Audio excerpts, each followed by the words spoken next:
Susan Tribble, and this is Robin Robinson. We're here today with Elizabeth Taylor. She is running for school board candidate for District E, and we also have Jodi Barr. She is running for school board candidate District A. We are here to talk a little bit about the school board, so I think maybe we should tell you some things that are going on. Why is the school board important?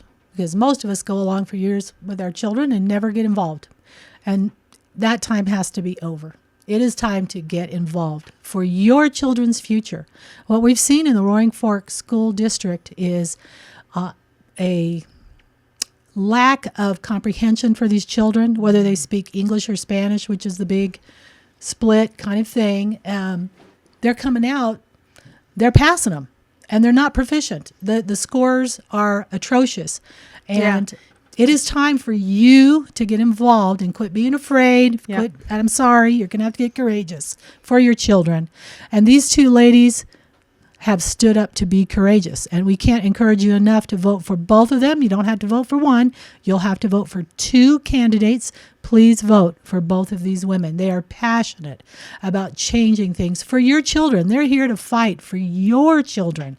And this school district needs help. It's time for you to stand up. You know, and the one thing I want to say is Cullenberg, I think she's been in the school district for 4 years, and I believe she was also president of the school board. And then you have Tammy Nimmons, and she's been a substitute teacher, and then she's been on an accountability board, and I'm going to say like 11 years.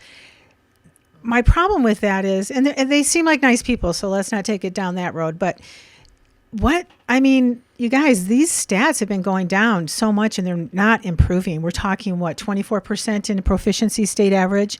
Well, what about the 76% that can't read and write and do math? I mean, we have to have a workforce. So it's a serious problem. It's time to quit blaming COVID. It's long past that, and it was going on long before that. So we're here to ask these ladies some of the things they would like to be able to talk about that don't get brought up in the forums that are run by the left. Let's just be real about who these people are.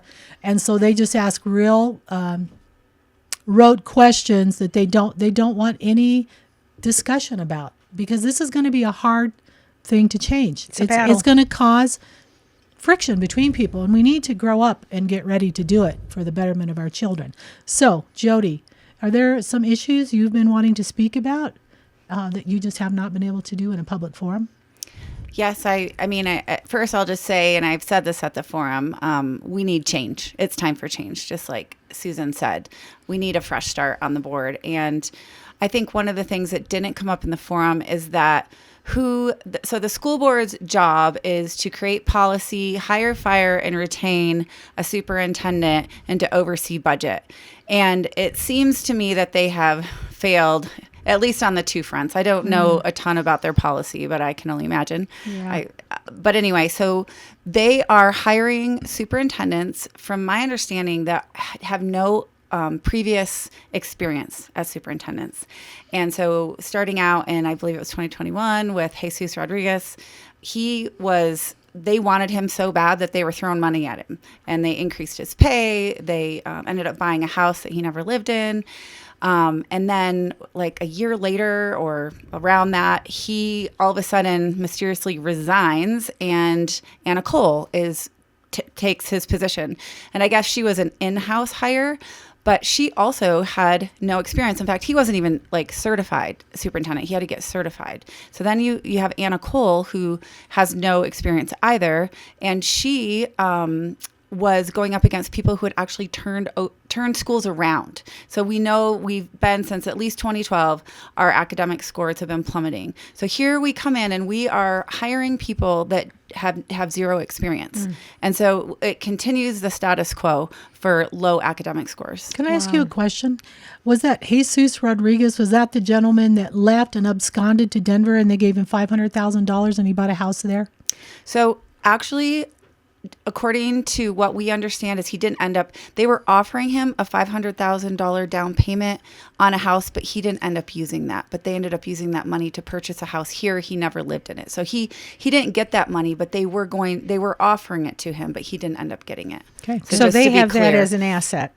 The school board has that. And no one really knows but that it's sitting empty right now. And Catherine mentioned it at the last forum that was a mistake. She admitted it, that it was a mistake. Well, they preemptively purchased a house.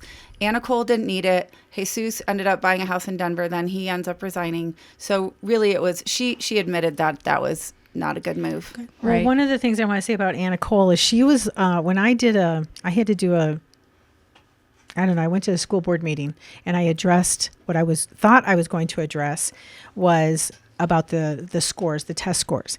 And Anna Cole was there and she presented with a teacher a way to increase the scores. I don't think we've really increased them by much. So I'm not too impressed with that. That plan just didn't seem to really come to fruition, I don't think. But one of the things about the house, and Elizabeth, you probably know this, remember, there was that letter that came out, that guy that did that whole article. He did Yeah. There was an article on Substack by a gentleman that wrote an article about that whole thing with Catherine Kuhlenberg working with Jesus Rodriguez to get to sweeten the deal for him to come here, and also to offer him the house, the down payment for the house, which he was not ever going to be able to keep that, but he was going to be able to use it.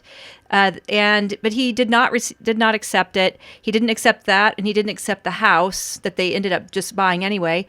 And so, that's not being used. It's just, so neither he nor Anna Cole are using that house. It is just sitting there. I kind of wonder, why was it so important to do it at that time when we were already having budget problems? So that was a poor judgment call, I believe. Well, not only that, but they ruined this poor guy's reputation. I mean, they really threw him Well, he over had the some coals. problems to begin with. Yes, he he was did. not qualified, and he pushed through some curricula that it was educational materials or some kind of policy that they were going to push through related to some gender related materials that was not going to be helping our children raise the proficiency scores. I believe it's just more of a distraction when you add that stuff in. Sure. So that in particular was one set of problems. But then when it comes to the housing problem, I mean, that was not really something he created, Right. but it was made worse by them pushing that stuff on him without him asking for it. And then Now we own, the district owns a house in River Valley Ranch that is not being used in the way that it was intended to. And it was timing. Like, what was the purpose of that? Just to push it through so quickly. Well, you mentioned curriculum. So why don't you tell us a little bit about that? Well, the curriculum. The one thing I want to mention is that we really don't know what all the curricula is in the school district. I think it would be really great to have a place on the school district website where people can access the curricula for the classes that are being offered in each school. Each class will have a curricula offered, so people can see what it is that their children are learning. I think personally, as a teacher, as a parent or a community member, it would be very useful to know that, so that they can know, is this playing a part in the fact that the scores are low? It could be a lot of other things. It could be kids are coming in who are already deficient in their skills, either by learning disabilities or the fact that they don't speak English. That could be driving down scores as well. But just let's get to the heart of the matter. What is it that's causing these troubles? And then let's address them, But it's not, whatever they're doing right now isn't working, and I haven't been in there for the last 4 years, so I can't point to a specific thing. True. All I know is what they're doing isn't working. And they're really just it seems to me they're doubling down on it. They don't want to stop in midstream what they're doing because they've got a 5-year strategic plan, and they're in year 2 right now. Oh, you know what? That reminds me. You go to all the meetings. You go to the pre-school board. The work sessions. Work sessions. Yep. Those things are actually, I think, even more interesting than the school board meeting itself. That's where they hash it all out. They talk amongst themselves. Sometimes they get into heated discussions about what direction they should go, or why are they doing it this way, or you'll understand why they have chosen to do things a certain way. They kind of decide on the vote there, but then they do the formal vote in front of people. So decisions made by the time they go to the meeting. Yes. And most of the time, I've never seen them do a vote in a school board meeting where one person dissents. They all sort of are unanimous in front of everybody. They want to have a unified front. And this is America. You can choose to vote how you want. Yeah, sure. And I think it's really important that we bring, like Jodi was saying, a fresh perspective, a new bunch of ideas. We could I think it's important to kind of go head to head sometimes and have different ideas. And you don't have to agree, but you do have to you have to come together at some point, but I think it's important to have different ideas and different Respectfully perspectives. so, yeah. Yes. Okay. Anything in particular you want to bring up besides that? Well, I guess just circling back, I just have more questions. Why would they choose to hire people who aren't qualified? Starting with Jesus, is it because he was Hispanic? Is that because they are focused on DEI hires and not the most qualified? And then the question comes up, why was Anna Cole hired? And people say Anna and Catherine are super close. Were they super close before that? Were they, really tight friends before that? So did she get hired because they were close? And they also had similar viewpoints, because we know that Anna Cole has brought in the status quo. So the things that were voted in, or with transgender toolkit that nobody wants to talk about, and the 3 Rs, those came through on their watch. And they, as far as we know, they are still there. They're still part of policy, even though maybe schools aren't using that because there was a pushback, which we're very grateful for. But why were these people elected in the first place? That's a great question. Yeah, what were their qualifications? I would like to know what was the Or hired, what were the not elected. right? No, that's right. They were, of course, they were hired. But what was the criteria for hiring? What criteria did they use to hire? Well, what's I'd like the to see 3 that. R's?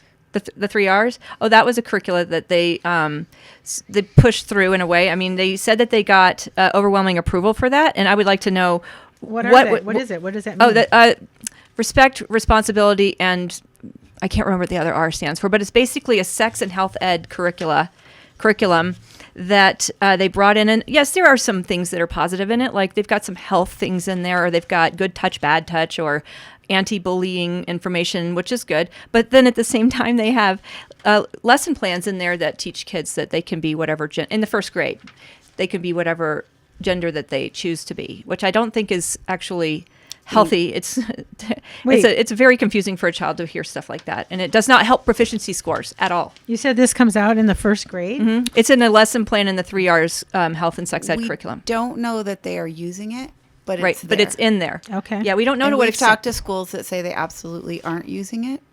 Well, And I think they've had a lot of pushback. And so we don't know how much it's been implemented, if at all. But it was approved by the school at board. first it sounds good. Respect, responsibility. So that's kind of how they do it. They make it sound. That curriculum was created by Youth and Advocacy, or it was the Advocacy and Youth website. So if you can go to that website, you'll see what what is the type of platform that is, and what are other things that they are promoting on that website. You'll see a big picture of where this curriculum is coming from. And you said sounds- advocacy and youth. Advocacy for Youth. I'm sorry, I haven't looked at the website in a while. Okay. Advocates for Youth. It sounds like ESL. They just changed the name. Emotional social learning. Yeah. Seriously? So- Isn't that you, Social parents' emotional, SEL. responsibility to emotionally and socially teach your children? I just can't stress that enough. Here they are. What happened to reading, writing, and arithmetic? But no, we have to sexualize the children non-stop. I have this little thing. Can I read it? It's going to take a second for me to get it up. I don't even remember where I saw this posted, but it was so profound for me in this fight we're in. Number 1, why is talking about sex with adults at work considered sexual harassment, but talking with children from 5 years and up about sex in school considered necessary? Since when is it that graphic novels which have depictions of sexual content between adults is considered safe for children? These are in the schools too. This isn't just the library. Since when is pornography not pornography for children when it's drawn and not a photograph? Since when is it that teachers and librarians with college degrees somehow love all the school children and know better than their ignorant parents what is good for the children? Any teacher or library worker who talks to a child about sex belongs in prison. And you parents need to get on this instead of just saying, oh, whoa, such and such happened to my child. You need to preemptively get in this fight for your children's future. Yeah. Well, This is the big push. All these things we're dancing around, all these people, we've looked at them. They come from a group called Indivisible.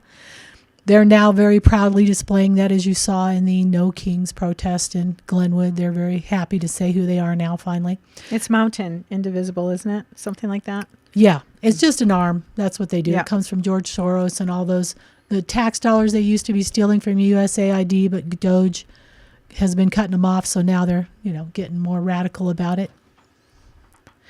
So it's all the same thing. The children need to learn the basics, do it well, move on, up to algebra or whatever. You see what their bent is when they get a little older, move them there.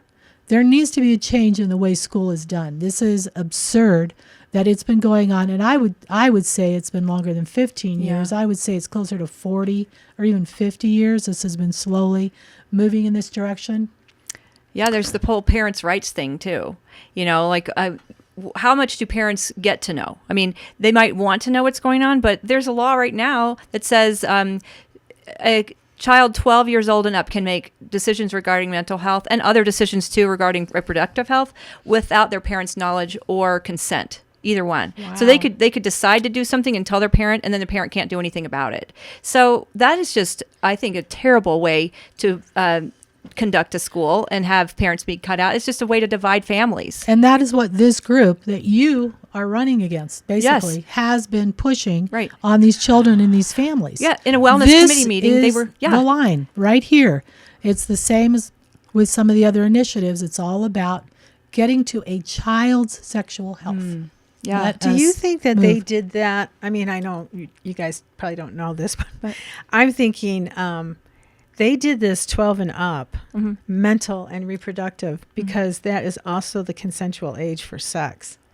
And so they're in Colorado, is it? I mean, and so they're really trying to move all of this. Age. They're all moving this stuff down so that these pedophiles, like they don't even want to call them pedophiles anymore. They want to call them some other name. Attracted person. Minor attracted person. MAP. So I was in a wellness committee meeting a couple of years ago, and they had some health professionals or in the meeting sort of touting what they were doing as a policy, and one or two of them were telling everybody, we have this new policy now where we can the kids can go to get counseling, and we can keep that private between the counselor and the child, and the parents don't know.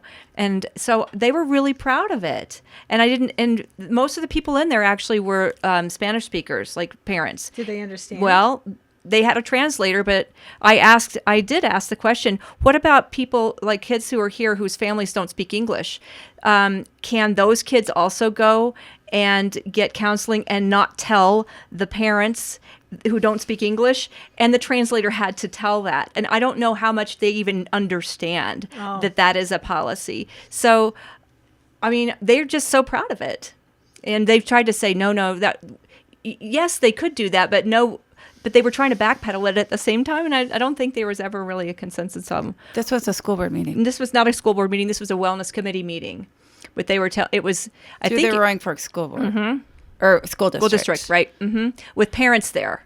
So actually, it was a wellness committee meeting, sort of describing what's going on with the. Actually, they were sort of trying to talk about the 3 R's curriculum and other things kind of associated with that, and that was one of them. So it was. So what I understand is mind-blowing. You ladies want to get back to reading, writing, and arithmetic. Yeah, back to the basics. No matter what your and that's preferred language is.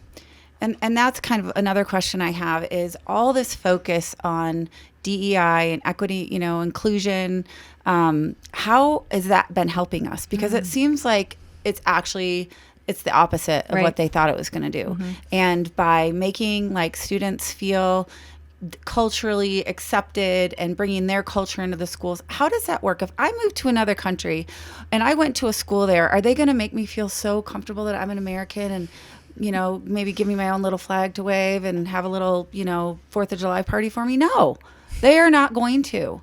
Kids are really smart, first of all. Yeah. They're going to figure out how to adapt in that culture. And then they go home and they can, have their culture wherever their country is at home with their family. But when they go to school, they learn okay, it's time to learn English. It is time to stand up and I'm sorry, I'm going to go there, but go put your hand over your heart For sure, and stand for for sure. the Pledge of Allegiance and be proud to be an American. And even if you're not an American, because you're in the country and you are reaping the blessings of that.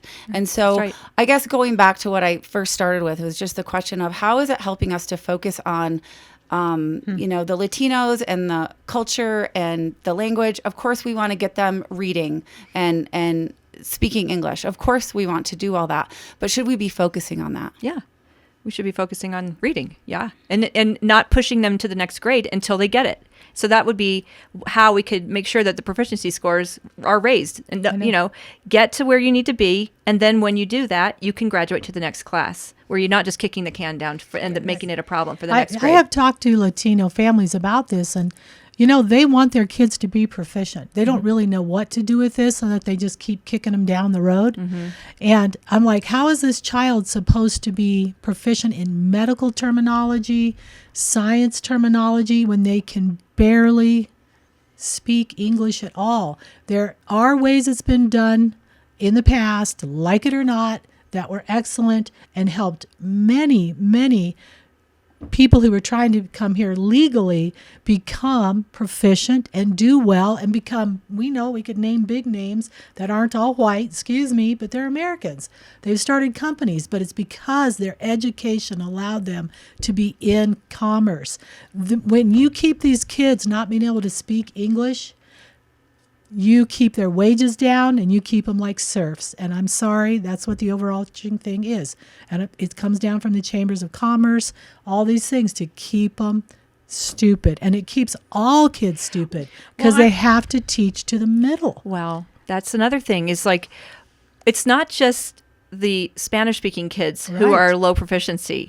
It's, you know, they say they even divide it up between Latino kids and white kids. That's how it's broken down. Yeah. The white kids are 48% proficiency scores, you know, in math or whatever. And it's not much higher in English. 52% can't do anything. And they're proud of that because it's But raised I 2% wanna say- or 0.5. Do you think that it begins, and either one of you can answer, whoever wants to, that it really begins in elementary school? By the time they hit seniors, they are already the way they are. Like, They should be learning between kindergarten and fourth grade. But right now, Basalt Elementary is they're teaching, it's all bilingual, no choice. It's 50-50. 50% English, 50% Spanish, and it is not working. In fact, the studies show you need a 90-10. And so right there was a shortfall, is that we're not, because then we know that the English kids that are trying to learn Spanish, they're not learning it. And the Spanish speaking kids are not learning English at that 50-50. So who came up with that? It's not data proven. It's not proven to work. It doesn't work. Studies show it doesn't work, but that's what we're doing. so how would you suggest that you go in and fix that? Well, for the Hispanic kids, it's a 90-10. They have to get English 90% of the time and Spanish 10% of the time. And so that means they are learning in English pretty much all day long. And I know that some schools even, maybe this was, actually it was an example somebody gave me that she worked in a bilingual school, and the kids the minority, they had to speak the language, so let's say English, all day long, except at recess, you can speak Spanish. So we have to stop allowing them to not learn it by speaking their own language all day long in the classroom. Besides, nobody's learning. You have to admit the truth. That's what needs to happen here. That's what this podcast is about, is truth. These children aren't learning. It's a lie. Quit believing it. Yeah. These people you've gone along with the lie, parents, voters. You've gone along with it, and it's time to change. We need a change. I wonder what it would do to the, I'm just playing devil's advocate here, so sorry, but what would it do to the budget to do that? Like, how would it benefit or hinder potentially?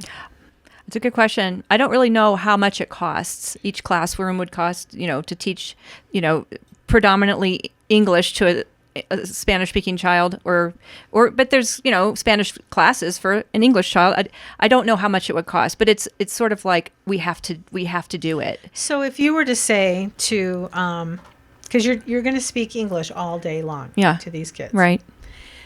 And so in order to do that, how does that? You're probably better at asking. Well, you would have to be able to speak. You'd have Both. you'd have to be bilingual.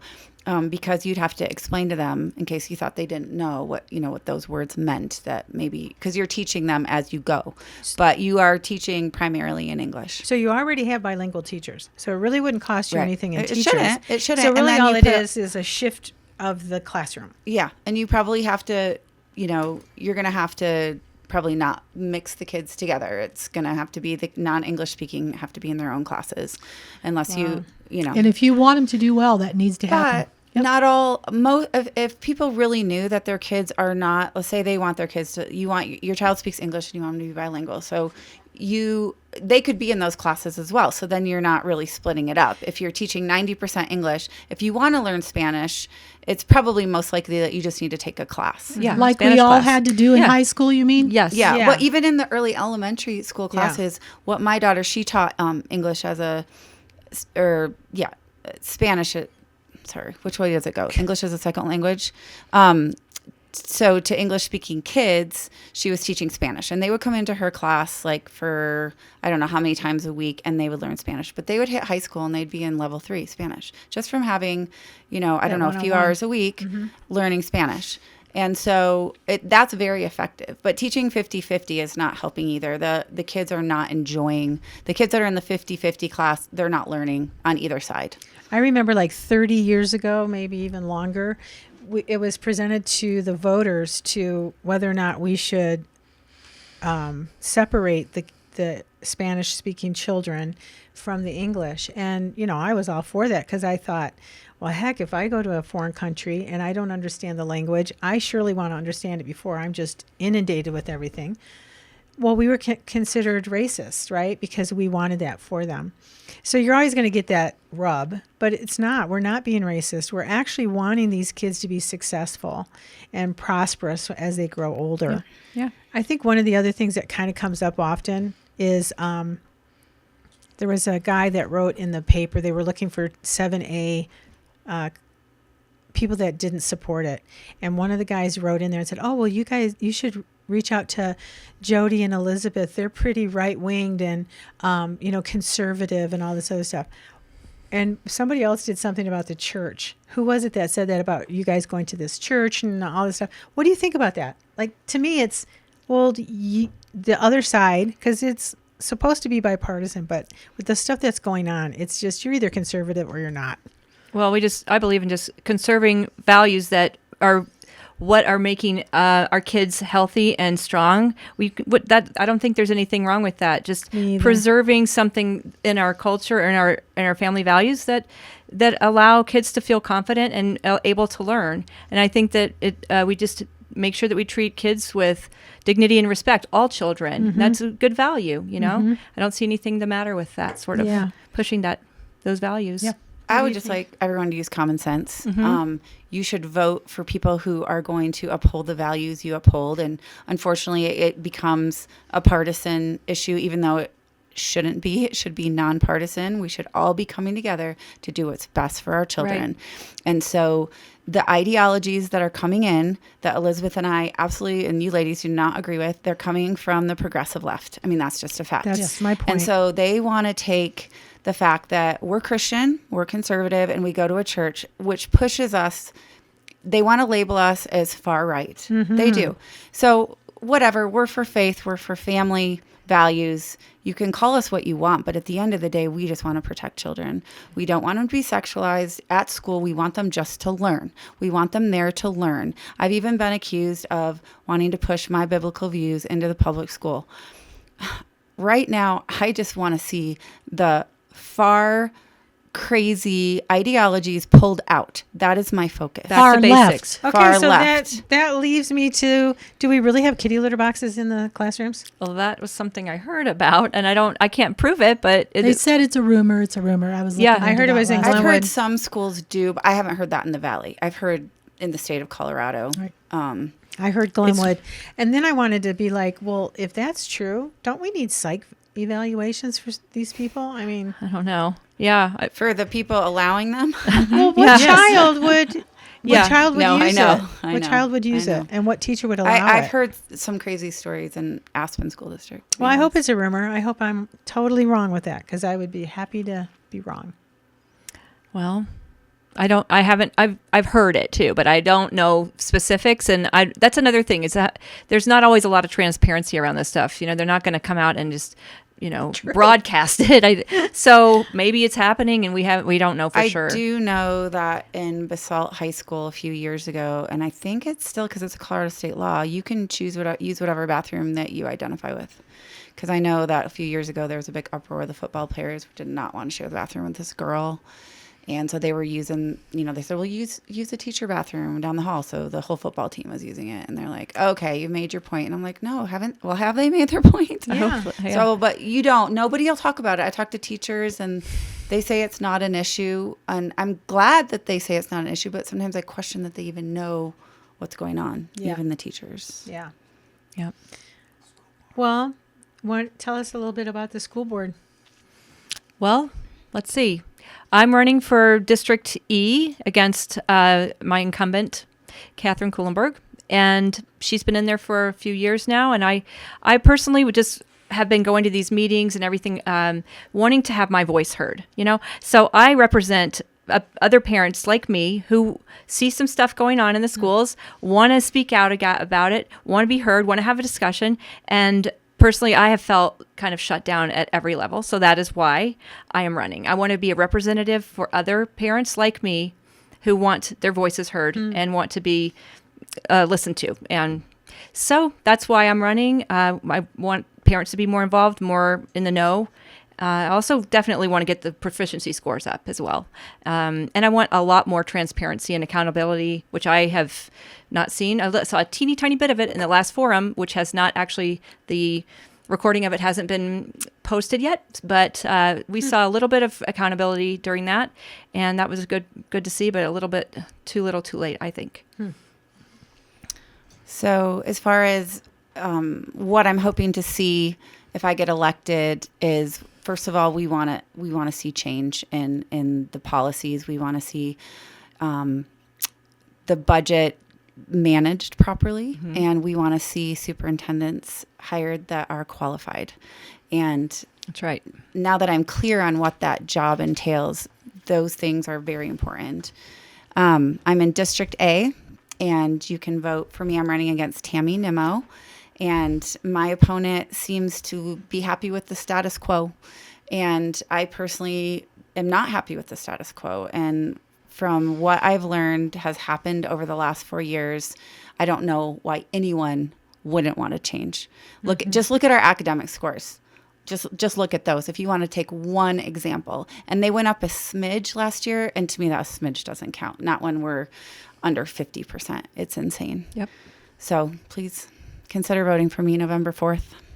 Yes. Your voice is important. Yeah, that's right. Take the time. Yeah. Is there anything else before we close out that you guys want to say? Nope. Just get out the vote, guys. We need a lot of people to get out and vote. It is very important. Don't sit home. Don't think it's not important. Please get out and vote. Please. Do you have a website? Yeah, my website is taylor4re1.com. That's TAYLORFORRE1.com. So please go on that. One is the number one or O? The number one. Just Okay. the number one. Mm-hmm. Thank you. How about you, Jodi? I'm trying to remember my website. I think it's barforroaringfork.com. Barr for, yeah. But anyway, tell your friends. We need everybody to vote. A lot of people don't All come and hands on vote deck. in this election. So tell at least 10 people. And tell them to tell 10 people. Correct. It's an off-year election. It really matters. You matter. Your vote really does matter. Don't listen to the chaos that tells you your vote doesn't That's matter. right. We've seen it too many times. So take the effort. Vote. Well, thank you, ladies, Okay. for being here. Thank you, And too. it was fun. Thank you. Really great. Thanks for having we look us on forward here. to hearing the rest of it and having them in office and on the board and taking care of our kids. And we'll have them back Yeah. Awesome. to talk about things. Great. Thank you so much. good. Thanks for Thank you. listening.